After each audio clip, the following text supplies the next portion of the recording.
Chers amis des communes voisines et du département, chers amis touristes, soyez les bienvenus.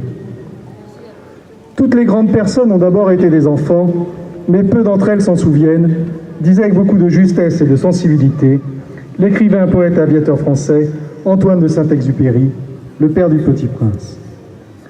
Garder son âme et son cœur d'enfant, savoir s'émerveiller et apprécier tous ces petits moments de bonheur indicibles que nous vivons sans parfois prendre conscience de leur existence, rester ouvert et curieux sur le monde qui nous entoure, avoir l'envie d'explorer, remettre l'imaginaire au cœur de notre intimité, continuer de s'émouvoir et laisser la magie s'inviter dans notre vie afin d'éclairer notre soif de liberté, apprendre à partager, faire de sa vie un rêve et d'un rêve une réalité, comme le disait Saint-Ex.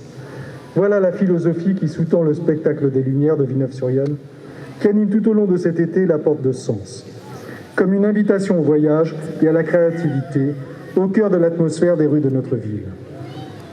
C'est le même esprit, la même créativité qui ce soir va souffler sur le feu d'artifice de Villeneuve-sur-Yonne, rendant hommage au génie de Saint-Exupéry, retraçant le parcours de cet intrépide désert, fasciné par les avions dès le plus jeune âge, repoussant sans cesse les frontières et les limites, bravant les obstacles, livrant dans l'encre de sa plume son idéal de liberté. Dans Le Petit Prince, les étoiles sont éclairées pour que chacun puisse un jour retrouver la sienne. Voilà une belle image à méditer.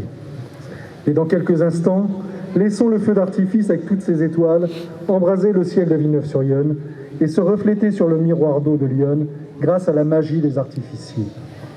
Demain, nous vous invitons à poursuivre avec nous ce voyage poétique pour vivre les voyages extraordinaires de Villeneuve-sur-Yonne.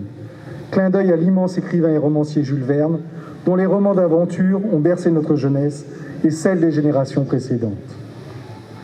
Sur les traces des grandes œuvres de Jules Verne et de ses romans d'anticipation, de la Terre à la Lune, le Tour du monde en 80 jours, 20 milieux sous les mers, que d'aventures extraordinaires et palpitantes, à vivre des profondeurs de la mer, en passant par les sous-sols de la Terre, ou en embarquant dans une fusée en direction de l'espace.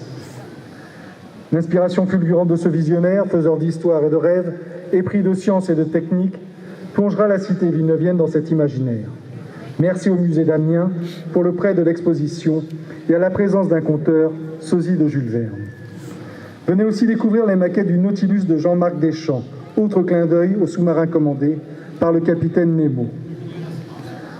Tout au long de l'après-midi de demain, laissez-nous captiver et entraîner par la déambulation au centre-ville des faiseurs de rêves et de feu et par les spectacles vivants.